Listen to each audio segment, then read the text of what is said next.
Welcome to the PTSD Podcast with your host, comedian and military veteran, Vernard, the laugh therapist Hines, where we discuss PTSD, processing traumatic situations differently, and give you tools to help you overcome the stigma of seeking help.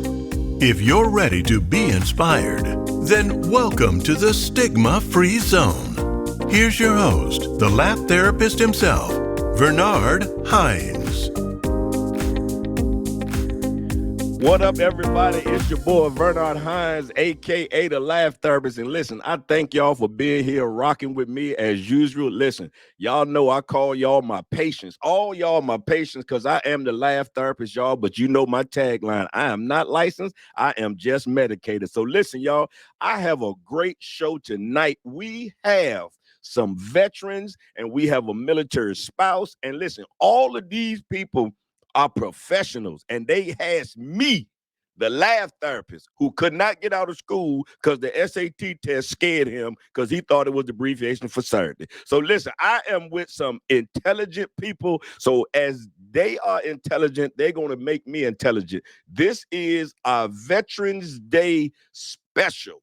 We're going to be talking about some great stuff, y'all. We got it's called Mission Recovery. Come on now, Mission Recovery from Service to Sobriety. Mission Recovery from Service to Sobriety. So listen, y'all, call your friends, call somebody, get somebody, tell them, come on in. So right now, I'm going to bring in the young lady who is the pioneer behind all of this.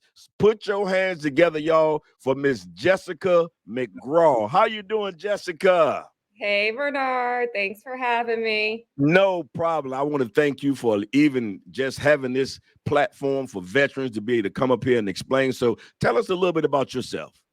Yeah, so I'm the Deputy Director of Veteran Services for Summit Behavioral Health over our Tactical Recovery Division, which is our veteran support services that we offer. And we have 21 locations across the country. And these locations specialize in substance use treatment and mental health treatment as well. And, you know, a part of what makes our programs a little bit unique is they're all Psych Armor certified, which means that we want to ensure military competency across, all across the organization, all the way down from our direct care staff and completely up the chain. These programs also specialize in trauma-informed modalities. And, you know, our mission really is to provide therapeutic treatment for long-term recovery success, but to also approach our treatment in partnership and in collaboration with the VAs. So we are community care network providers, which means that, again, it is in partnership. So primarily we're doing one thing, and we want to make sure that as veterans come in for treatment and services, that they stay connected, connected back to other providers, connected back to other resources. And I think that's one of the more unique aspects of the programs that are offered through Tactical Recovery. Wow. I was supposed to say all that, but then I let Miss Jessica say it because that was a whole lot. I told y'all we got some great information. And I like the word you use, partnership. I like that word partnership because, listen, I'm about to bring on two partners that I just met, y'all. They are doctors. We got Dr. Dice. What up, Dr. Dice? How you doing, sir? How you doing, Bernard? Good to be here, man. All right. And listen, we got Dr. Darren. Come on, y'all. Look, y'all, we got some great people. Look, Dr. Dice, thank you for being here. Dr. Darren, thank you for being here. Listen, I know y'all was here on time because the check got there. Y'all got the check, and y'all were like, y'all was happy just to be here, and I appreciate it. So listen, Dr. Dice, tell us a little bit about yourself. All right, man. Once again, thank you, Bernard, for having us. It's a chance for us to get the word out to people hurting. A little bit about me. I'm currently the lead therapist and program coordinator of the Military Intensive Outpatient Program at the Farley Center. But before all that, I mean, I was the oldest of 8 kids. You know, I was a firefighter, paramedic, went in, joined the Navy, became a Navy SEAL. You know, was out there with the best of the men out there just rocking it. And, you know, I got tangled up in substance abuse, drinking, you know, is how I dealt with everything. And ended up like, I felt like I was on the verge of getting in trouble all the time. So I ended up punching out. I got out, did the contracting thing for a while, which just gave me more access to more money and more fun. And that combination took me out. I ended up in treatment. I ended up in the Farley Center, in fact, saved my life. Those guys there, I phrase it, they helped me save me from myself. Wow. From there, IOP, back in working at Program of Recovery, came back to life. And I was so impressed by the therapist at the Farley Center that I said, I want to do that. I want to be the hero's hero. Went back to school, went to ODU. All right. Yeah, I got my undergraduate in human services, master's in counseling, PhD in counselor education. Came back as Dr. Dice, and I went back to work for the Farley Center. And I said, hey, let's do some good. They let me run with it. We took the reins on this military program, and man, here we are today, talking to you, having a great time. Wow, that's powerful. Now, how many times have you been called Dr. Dice Clay? I've been called many things. Yeah. Well, thank you for being here. Thank you for being here. Dr. Darren, tell us a little bit about yourself, sir. Well, thank you, first of all, for having me here. I'm a social work professional. I didn't start out that way. I was born and raised in the Bronx. Joined the military at a very young age, at 17, U.S. Army. Cool. 25th Infantry Division, Schofield Barracks, Hawaii. All right. Spent several years in the military. Came home, and and those of us, or those who've ever served in the military, know that you work hard and you drink hard. Yeah. And that's what we did. Yeah. And came home and in the early 80s, and that was during the time of the crack epidemic. Okay. I tried my hand at trying to, do some work in the financial district down in Lower Manhattan. That didn't work out. But I got addicted to crack cocaine in 86. From 86 to 89, I was homeless for 3 years. And then managed to surrender. I was at my bitter end and ended up in a therapeutic community in the Bronx, New York, where I was there for 18 months. Got heavily involved in Alcoholics Anonymous. I managed to put together 22 years of sobriety. And in 2001, 9/11, I was running a drug treatment program in Alphabet City, East 10th Street between Avenue A and Avenue B. And, all hell broke loose. And I don't want to get into any great detail. That's mostly where a lot of my trauma comes from. Right. So much me being in the military, but going through that experience. Right. And I had 12 years sober at the time, stepped away from my higher power. I could not wrap my head around the fact that if there's a God, how could he allow that situation to happen? Mm-hmm. I kind of wandered for 10 years, white knuckling it, and slowly but surely, I relapsed in 2011. But in the time that I was sober, I managed to earn a bachelor's degree in human services, the MSW in social work, and a PhD in social welfare. And worked 30 years. I'm currently retired, but I'm currently in sobriety now and recovery. I went to St. Joe's as recent as February of this year, and took me 10 years to get back. But I got heavily involved in treatment and left there and came into a place called Footprints to Recovery. And both places had a strong military first responders track. And even during the course of my career, I devoted a lot of my time working with homeless persons and homeless vets particularly. So that's a little bit of my experience. Yeah, well, you did a good one there. That's a good one there. Listen, I told everybody, listen, you're going to have some great conversation tonight. These are two young men who came from mission recovery, from service to sobriety. You know what I'm saying? So that is great.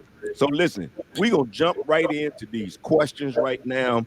And what does being a veteran in recovery mean to you? Y'all, either one of y'all can jump in, or you can raise your hand. I know you're in the military, so you use somebody telling you what to do, but you're free to do what you want to do right now. Dr. Dice, you go ahead. Oh, thank you. There we go. All right. Yeah, let me jump on that. What does a veteran in recovery mean to me? It means this. I have an awareness, a personal awareness that when I run into a fellow veteran who's suffering, this is how I see them. And for those who can't see me right now, my dukes are up. And they say, how you doing? I'm doing fine, thanks. Oh, yeah? Well, you sure you're okay? I'm fine. And so I have this awareness that their guard is always up. The military has trained them that way. Yes. They're not going to let you in for nobody, you know? And so I have this awareness that they don't want to do this. And for those who can't see, I'm putting my arms down and being open and vulnerable. That's the last thing a veteran wants to ever be, no matter how bad they get. That's true. That insight is what it means to me, is to be aware of where they're at. Wow. That's great. Dr. Darren? Yeah, I would just echo that. I mean, it's about being mindful. There's a saying that I learned years ago: to be aware is to be alive, and to be mindful of your environment. It means the world to me. I mean, it's about saving my life, and it's about saving others' lives. I believe that I've been given this grace.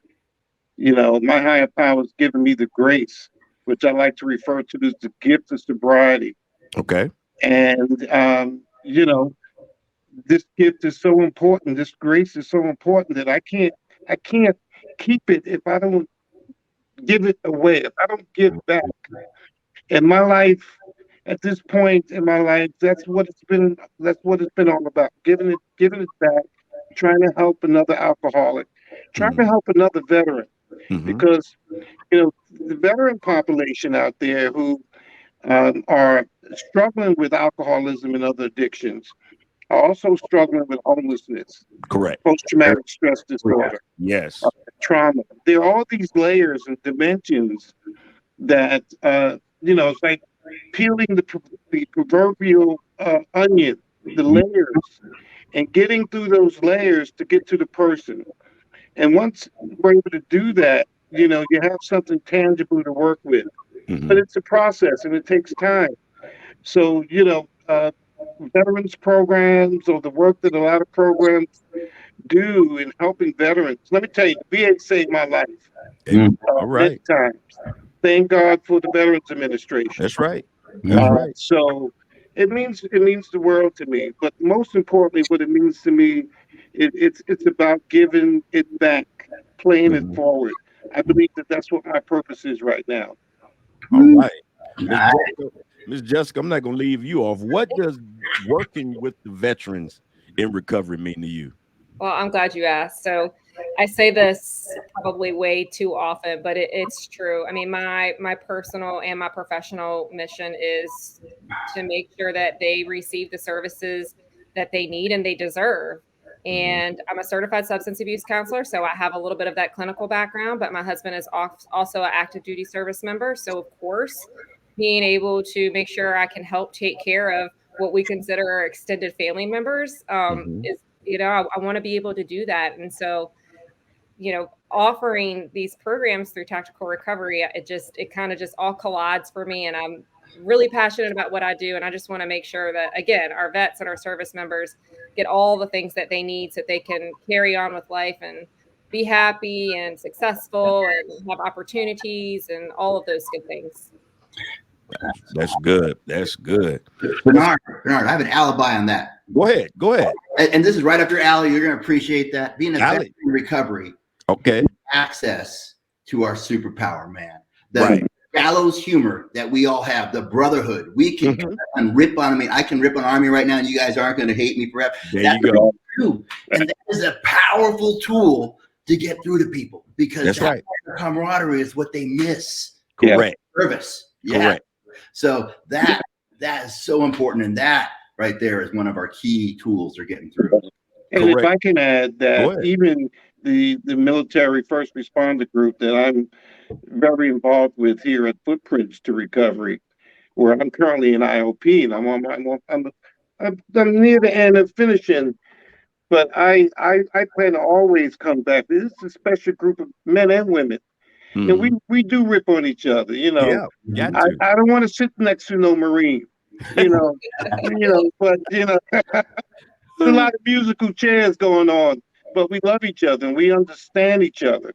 We talk a language that a lot of people don't understand. Correct. Not that we're unique, but we're cut from a different cloth. Mm-hmm. That's good. That is good. Listen, I had a question I was going to ask, and here it is. See, I'm telling y'all, you're dealing with a disabled vet. I come and go. Both of you gentlemen mentioned IOP. What is that? It's intensive outpatient program. Okay. And here's my description of it. For those of you who have been to inpatient, right? Mm-hmm. Inpatient treatment, it's basically a 3-hour small group a small group where you process everything and a bunch of psychoeducational different programming around it. But that's the heart and soul of inpatient. Wow. So IOP is just that and your real life, So it's taking the best part of inpatient and having it follow you for, 2 months, 3 months out to help you adapt to that transition. Wow. And just to expand on that, there's different levels of care. That's what we deal with, right? We have detox and there's rehab. And then once discharge planning is done, your case manager, your therapist will work with you on a discharge plan. And for some, depending on their situation, they may go to straight outpatient or OP. Okay. Or IOP, which they need something a little bit more intensive. Now, I would tell you that when I left St. Joe's, I had to do what's called PHP, which is partial hospital, which is a step down from being in the rehab, but it's outpatient with living in a supportive living community. Mm-hmm. So it's and then you step down from PHP to IOP and so forth. Oh, wow. Hey, I just want to give the people the information. I'm sure someone asked, what is an IOP? Now you know. Thank you, gentlemen. I want to ask just one question right here. Okay. What does Veterans Day mean to you, and how do you honor it or recognize it? And I want to start with Miss Jessica because she is a military spouse and she's around a lot of veterans. How do you honor that or recognize Veterans Day? I think it's really just about recognizing the service, the commitment, the dedication that they've offered for our country, and being able to show appreciation in that and making it special, because it is special and it is an act of service. And for me and for the people that we work with, people to give back to them, it's a celebration for us, and it's anything that we can do to support and show, again, appreciation. That's how we're gonna recognize it for, especially the folks that we're currently serving. So it's our honor to be able to serve those who served. Oh, wow, that's good. Go ahead, if y'all remember the question. Yeah, I'll start this time. I think that we were just talking about in my military first responders group. What are we going to do for Veterans Day, guys? So a lot of guys said, well, let's go eat, because Texas Roadhouse, a lot of people, restaurants, they're offering free meals for vets. Correct. But we forget that Veterans Day, 11th month, 11th day, 11th hour. That's the history. Started at the conclusion of the Great War, World War I. And it's about recognizing and celebrating the lives that were lost, those men and women who made the ultimate sacrifice in protecting our freedoms. But freedom is not free at all. And so, Veterans Day, I like to think of it as a celebration. I know that for many years, professionally, I worked with homeless vets in Long Island City, New York. And what we used to do traditionally was participate in the New York City Veterans Day Parade. And we would walk and participate in that parade. There'd be a breakfast at the mayor's, Gracie Mansion, the New York City mayor. And that's how we would start our day, participating in that parade. We would find something to do to give back to other veterans. And then we would eat. But we didn't eat first, Correct. We have to find a way to celebrate what Veterans Day really is about. And it's about, first and foremost, recognizing those men and women who gave you or made the ultimate sacrifice. Wow. Listen, y'all, we're having a great conversation today, y'all. We are talking about mission recovery from service to sobriety. I have three awesome guests, and we're going to keep going right into this. Oh, hold up, Miss Jessica. I was like, Dr. okay. Dice. There you go. There you go, Dr. Dice. Dice. My Can't leave bad. out I Dr. keep Dice. telling y'all who y'all dealing with. Maybe. I keep telling, yeah. You know, I had to get my army. In there. Oh my God.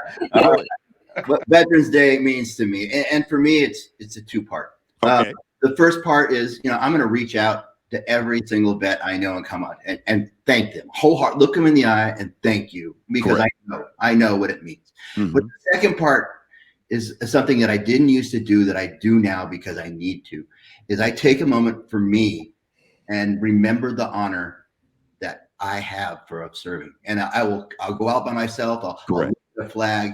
It'll bring a tear to my eye, and I'll honor myself, because I lost that when I am through substance abuse and neglect and just, going through that shit. I lost those core values. I lost that honor I used to carry when I served. And I have gotten that back again, but it's through, like Dr. Darren said, is helping others, being of service, that I've regained that sense of honor, and I can remember now and hold my head up high. So that second part to me is I take a moment, I go outside, I look at the flag, I stand tall, and it always brings a tear to my eye that I honor what I did. And know that was something that I earned. And so, because I need help inside here too, man. I'm not indestructible, Correct. So, like Dr. Dice said, you see a veteran, whether it's Veterans Day or not, thank a vet. There you go. Because freedom is not free. We don't have to wait to Veterans Day to thank a vet. That's right. Anytime you see a vet, give them that recognition.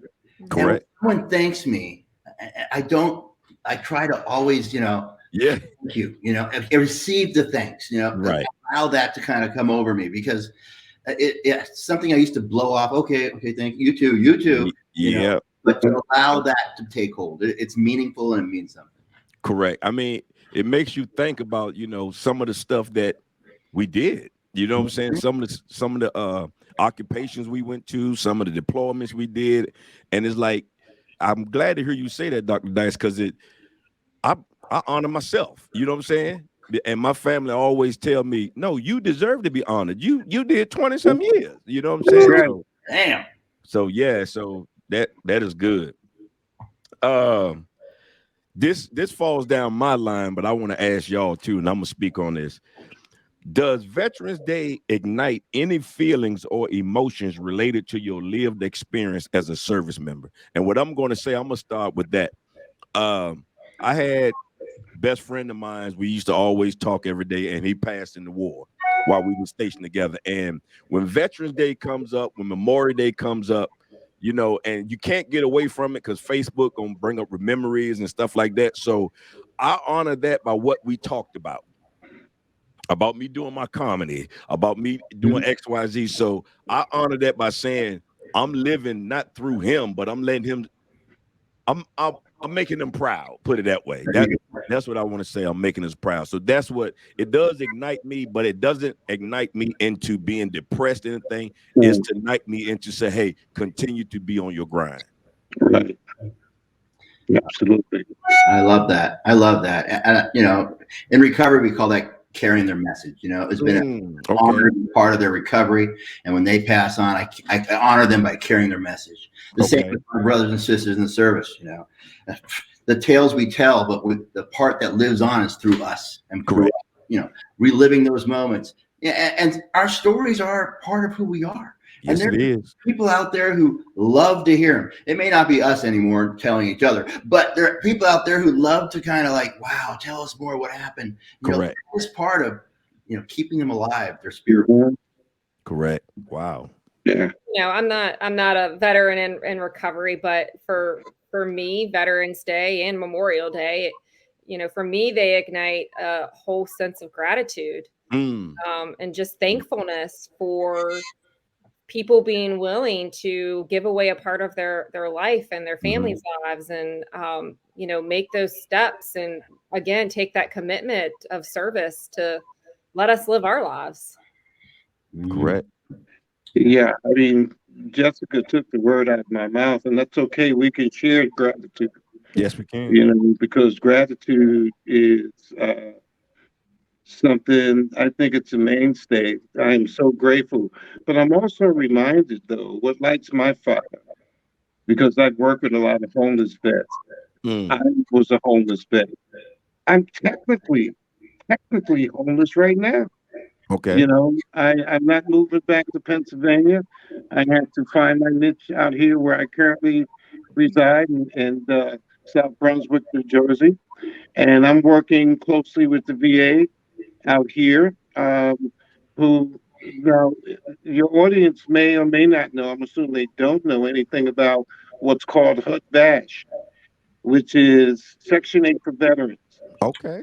And the VASH program is so important because it provides a resource for homeless vets to have access to housing. And so I'm very passionate about that, not just because I need it, because there are thousands of men and women, veterans who have served their country, That's and for right. them to be experiencing homelessness is a travesty. Correct. And it's something that really needs to be. I mean, there are some things in place to address that, but can we do more? We can always do more. Mm-hmm. Um, Not only that, how about our men and women veterans who are struggling with mental health issues? Correct. You know, and so it's things, it's those dynamics that I had talked about earlier that I'm passionate about. We talk about post-traumatic stress disorder. Mm-hmm. We talk about trauma. And it doesn't necessarily have to be trauma through military service. Correct. It could be any kind of trauma. Correct. Because I experienced a tremendous trauma after I separated from the military, and it changed my life. So, uh, but I'm that same person who carries all of that, and and we need the resources that organizations like Jessica's and Correct. the Veterans Administration and what you do, uh, is so important to get the word out. Right. So by any means necessary. That's right. Real quick, I want Go ahead. to tackle what Jeff said. No, great conversation. It's funny. We spend a lot of time and attention on the sacrifices of injury, mental health, on loss of our brothers, and all these things. But being a father of 5, Okay. I'm away from family, trading years of our family life for service to our country. Come on. A huge sacrifice that isn't reported. People aren't saying on their, when they're claiming benefits, oh, I missed out on my family life. But that takes a huge toll on Yes, it does. on a self-worth as a dad. I mean, all these different avenues that draws from, but that is an exchange that I'm willing to trade for service to my country. Yeah. And that is just a huge sacrifice that often goes unlooked or underappreciated. That is powerful that you said that, because I mean, when I went to Iraq, my kids were in high school. So it's like I'm missing high school years, and they having to worry about is dad coming back home. You know what I'm saying? So it's like like you said, we look at that veteran, but what about that family that was also Right. that is powerful right there. That is powerful. Listen, y'all, we are talking to Dr. Darren, Dr. Dice, and Miss Jessica McGraw, y'all.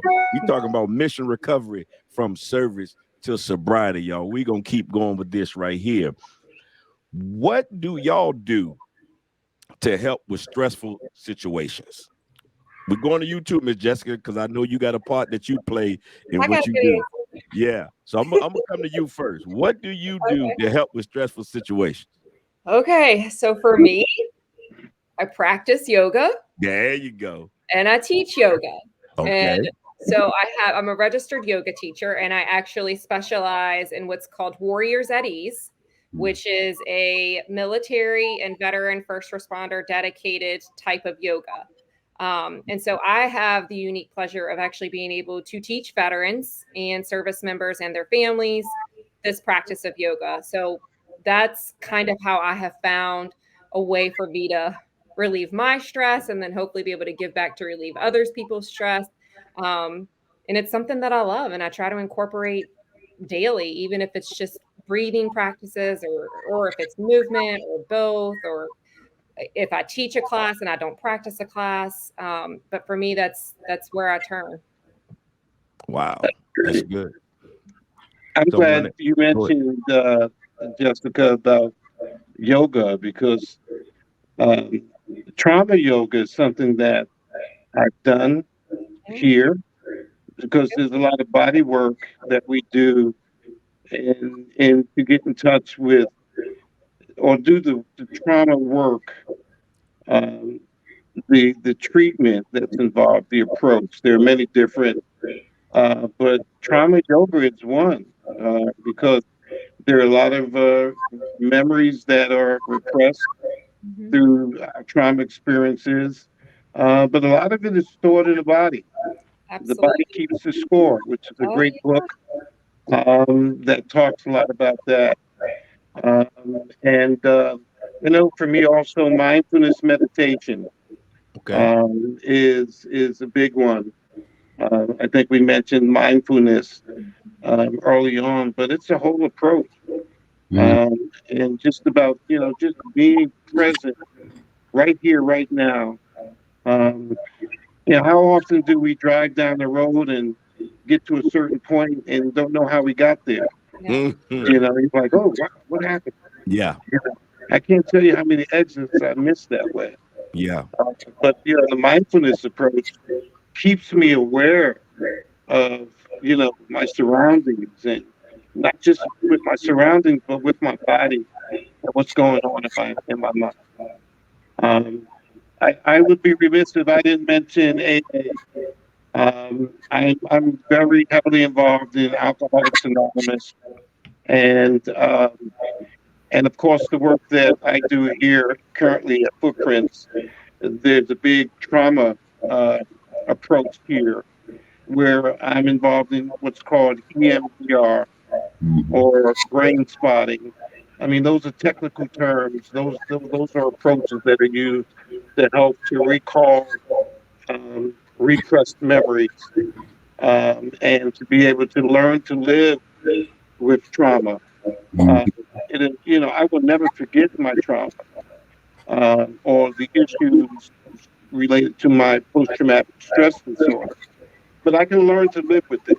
And that's the goal. I used to always talk about how tormented I had been in my life because of the trauma, or because of my PTSD. I don't have to live that way anymore. I don't have to be tormented. I can learn how to live and be happy and comfortable in my own skin. Nice. Good stuff.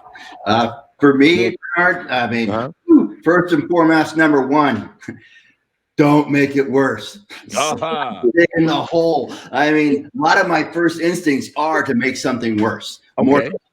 I'm going to come back even harder, and it's going to make it even worse. So that's my first instinct. I usually kind of suppress that.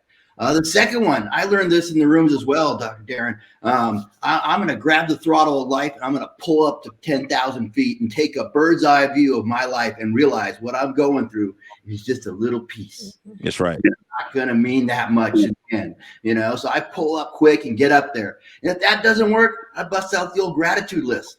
Okay, this sucks, but look at that whole list of stuff I am grateful for right now. So life is still good, even though right now it seems shitty.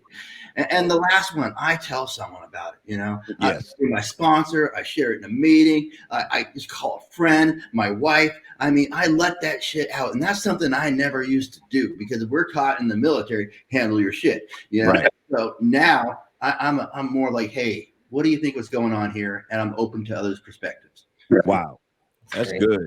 And I'm glad you mentioned that, Dr. Dice, because, one of the things I've learned, it's okay to be vulnerable. I don't have to be this tough, rigid, guy who's got this military background. And, I've learned to cry and to be vulnerable and to know it's okay that, and you had mentioned it, Dr. Dice, about the importance of having people around you.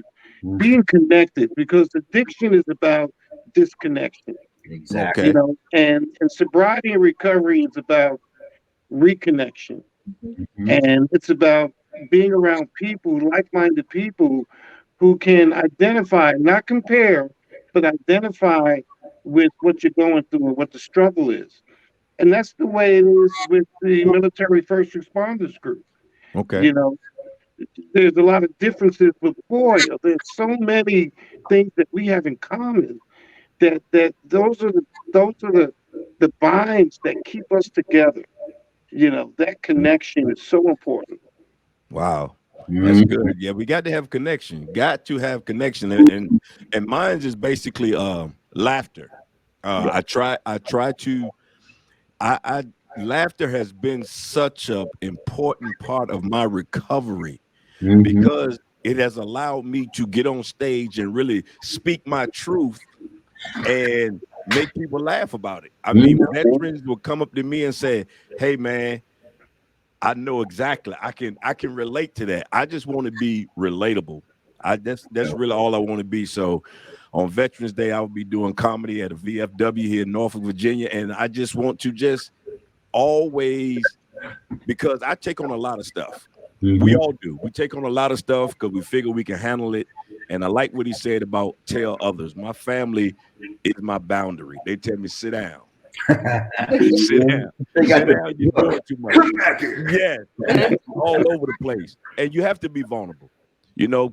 And y'all understand this. Being vulnerable, my wife saw me cry in in my therapist's office. And that to me, that was and she said that I gave her a part of me Mm. that she will always keep. Mhm. It's like I was vulnerable. Yeah. And that's why that's what I like what y'all do, because y'all make people vulnerable when they talk to y'all. Mhm. You have to, we have to be able to trust. But listen, I ain't gonna talk too much because y'all got a lot of great information. A lot of great Things information. that So in this discussion that we missed is the importance of some spirituality. yes. Uh, Mhm. that what makes all this possible for me is having, we're talking about connection, is Correct. having connection with the higher power. Correct. I mean, you know, whatever you choose to call your higher power. Wow. Mm-hmm. Yeah. And for me, that's been, and I had talked about how I disconnected from my higher power on 9/11. And a big part of my journey today is about seeking and reestablishing and enhancing that connection with the higher power. Because without faith, and you had said something about trust, without faith and trust, how can how can I keep it all together? I Mm-hmm. have to be able to be in a place in my life where I can be available to receive. I got to pay attention. And this goes back to mindfulness, because if I'm so busy thinking that I'm, the center of the universe and that the world revolves around me, listen, 80% of what goes on around me has nothing to do with me. Yep. Nothing. Mhm. You know, and I think Dr. Dykes mentioned it earlier. If there's anything, new conditions that happen, I create them. And so I've been blessed with grace. I mentioned that earlier. Yeah. The grace of being able to make a choice to live or to die. It's just that simple. Correct. And I choose to live. So having said that, there are certain things that I understand that I need to do so I can be a productive member of society, so I can be in a position to give back to the men and women who are still sick and suffering, military and first responders, and all groups who need that extra hand. Because it's been so long that I stayed in the darkness and decided that now it's time for me to embrace the light. All Gotcha. right. And the light is my sobriety, the people I surround myself with, how I live my life. It don't take nothing to be kind, to be loving, to be caring. You know what I mean? And I think that's what it's all about for me. you know, being that person that's kind and caring and that cares about my fellow man. Nice. Love that. Good one. I would also throw in there perhaps another question being addressing the stigma around seeking mental health services. Got it. Okay. It definitely, it's always a challenge just to get their foot in the door. And yeah, there's a lot of programming stopping them from getting that far. So yes, making it something more normal, more approachable. Wow. Yeah. This is a lot of and since y'all therapists and Miss Jessica, you are up there too. What I want people to realize is words and wording of certain things can make it either good or bad. And we have to think about how we say certain things. And one of the most powerful things for me, the VA called my wife my caregiver. My therapist said, change your wording. She is your partner in recovery. Nice. So that means if she's my partner, that means both of us have to do something. Right. You know, and I share with people as a comedian, when I'm on stage, the biggest compliment somebody can call me and say, boy, you crazy. You a fool. But I'm a comedian. I'm used to that. I can't say that to a veteran who's trying to be in recovery or come to me, you know. And I say, so wording means a lot. How do y'all feel about that? I think that it's super important to meet them where they're at. You know, we can tell them from up here, you need to do da, but everyone in their whole life is trying to tell them what to do. I need to come down and be real with them and be able to connect before we can go anywhere. So correct. I got to be able to be speaking a language they can understand and trust before any work is done. Correct. Bernard, I think this is right up your alley. I mean, this is what you do. You help end the stigma with mental health and substance use and some of those experiences that we think, you know, are going to direct the rest of the course of our lives. And you being able to put a different turn and twist on it, even with processing traumatic situations differently for PTSD, I think is lovely. And having the sense of humor about some things, right? Correct. So I think you're one of like a perfect example of being able to kind of pivot the stigma around mental health and what treatment looks like and all of the components that it involves. Yeah. Wow. And yeah, I agree. I think I agree with Dr. Dice and what Jessica said as well. I mean, you have to meet a person where they're at. Outside that, just in general, and as far as how I conduct myself around other people, whether they be professionals or lay people or whomever, just watch what I say because sometimes, you know, words can be misused and, you know, words can hurt. And if you don't think about what you're going to say before you say it, then you can get yourself in a world of trouble. So think before you speak. And, you know, give it some time. I don't have to respond. And this is the other thing. If I don't know the answer to a question, I'll say, well, listen, I don't know the answer to that question, but I'll get back to you, or I will find somebody who may have that answer for you. Correct. I don't have to know everything. Correct. Right. Yeah. And see, that's one of my biggest things when I talk to veterans and when I tell them my job is to gain your trust. And then I give them to the resources. I am a resource, but I'm not the resource. You see what I'm saying? So y'all are the resources. I really don't want to be the one that has to go and sit where, you know, that's not me. So when we are true to who we are, as he said, when we are true to who we are, we can do more help than harm. Exactly. And words are important. Before I go any further, Bernard, what's the rating for this podcast? Is this a PG-13 or what? It is what you just made it. I ask because, you know, then you meet someone, you're talking to them, and all of a sudden I drop an F-bomb. Right. They're like, you're not the normal doctor. You know, what happened? There's a disconnect, and I start speaking a language in which they're accustomed to. You know, that process of, okay, I'm taking one layer of the armor off, Correct. That is so important. Not being stuck in my ivory tower of my sterile gloves on, saying, do some good therapy. Correct. Getting in the trenches with them. It's important. Correct. Yeah. I mean, as we are talking about, this is processing traumatic situations differently. Some people might come to you and that's all the language they want to talk. Mm-hmm. You know what I'm saying? And that's why I go back to, if that person that's talking to you and you using that, language, you might not be the therapist for them. Exactly. Yeah. You know what I'm saying? So that's why people say, man, I went to a therapist, I didn't like him. Okay, go to another one. How many times you went to a club, you didn't like it, but you kept going? Exactly. Yeah. You know what I'm saying? So just because somebody uses language that's not good, it's okay, that's not a therapist for me. But don't say that therapist can't help anybody. No. Did you marry the first girl you dated? No. No. There you go. There you go, man. And, listen, y'all, and let's not forget, not forget also that some clients just need somebody to lend an ear. To just to take time to listen.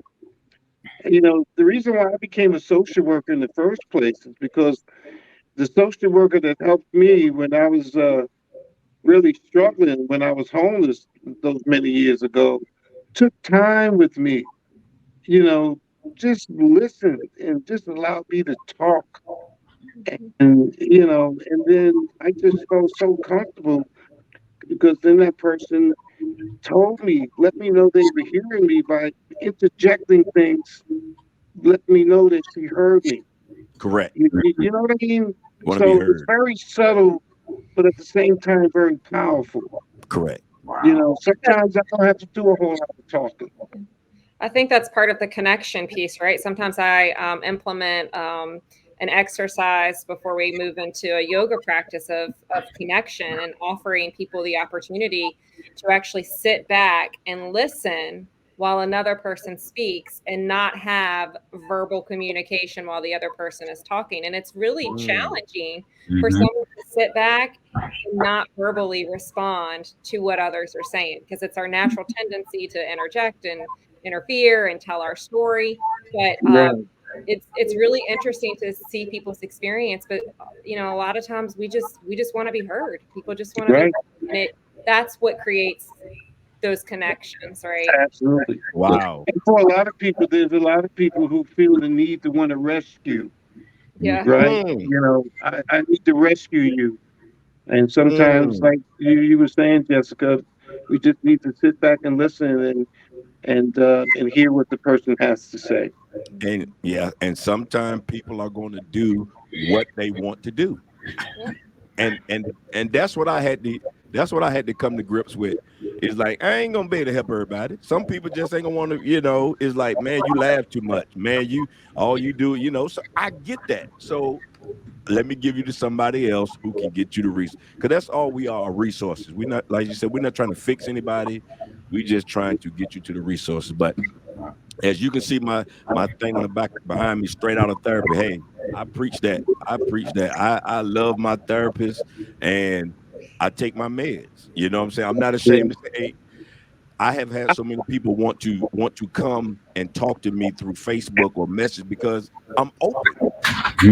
And I know, and I heard how both of you gentlemen are open. Yeah. So. Hey, Vernard, I had to take a double take at that, because I swore it said I'm straight out of Compton. No. That's straight out of therapy. That is straight out of therapy. And listen, for those of y'all who can't see, because we are also doing this on live, Dr. Dice sitting up here with a shirt that's showing all his muscles and everything. That's intimidating for a brother like me with all this belly fat to be sitting in front of you. You should see it when I walk in the room and they're like, "You're my therapist?" Yeah, I know. Are you here to help me or beat me up? What's up? Right. You will. And Dr. Dice, once a Navy SEAL, always a Navy SEAL. Always a Navy SEAL. That's wow. Listen, y'all, we have been having some great conversation on mission, recovery, service to sobriety. Listen, this is the podcast, Processing Traumatic Situations Differently. We all process trauma differently than the next person. And I want to thank my guests for being here. But before we close out, I want y'all to take just a small moment, okay?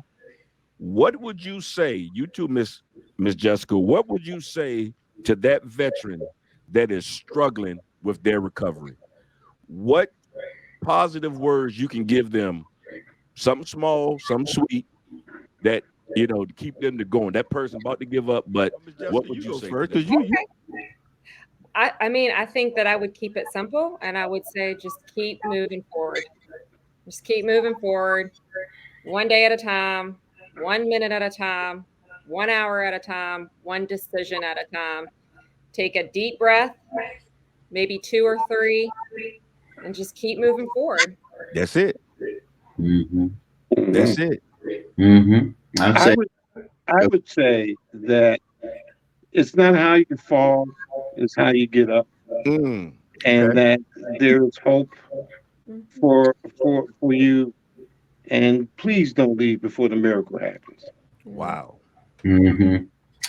I would add on there, someone was there for me. Please allow me the honor to be there for you. That's a t-shirt. That right there is a t-shirt. Listen, y'all, this has been great conversation. Dr. Darren, if you can give people your social media. You have social media that people can find you on? Well, it's just simply Dr. Skinner 707 at gmail.com. You can always Gmail me. You can look me up on Facebook, Darren C. Skinner, okay. PhD, and that's all I have. All right, PhD. Put that in there. I got a PhD too. Right. Dr. Dice. Dr. Dice. You can any number of things. You can look for me on Facebook. You can Google me on YouTube. Hit me up at the Farley Center, thefarleycenter.com. Boom, a bunch of people just like me working there hard, being of service. Or if you have a direct question, it's drtonydice@gmail.com. And Miss Jessica. Yeah, so Summit will be putting this out on all of our social media platforms. But if you'd like more information about our tactical recovery veteran support services, you can visit tacticalrecovery.com for more information. Wow. Thank you, great people, for being here tonight. And listen, whatever we do for you, veterans. Whatever we do for you, because you're the ones that have sacrificed. You're the ones, along with your families, that have made it possible. And I thank you, Miss Jessica. I thank you, Dr. Dice. And I thank you, Dr. Darren. You have been listening to the PTSD podcast, Processing Traumatic Situations Differently, with your host, Vernard Hines. Thanks for listening to the PTSD podcast. If you enjoyed this episode, please hit follow or subscribe on all podcast platforms so you can stay up to date on new episodes. Until next time, stay stigma-free.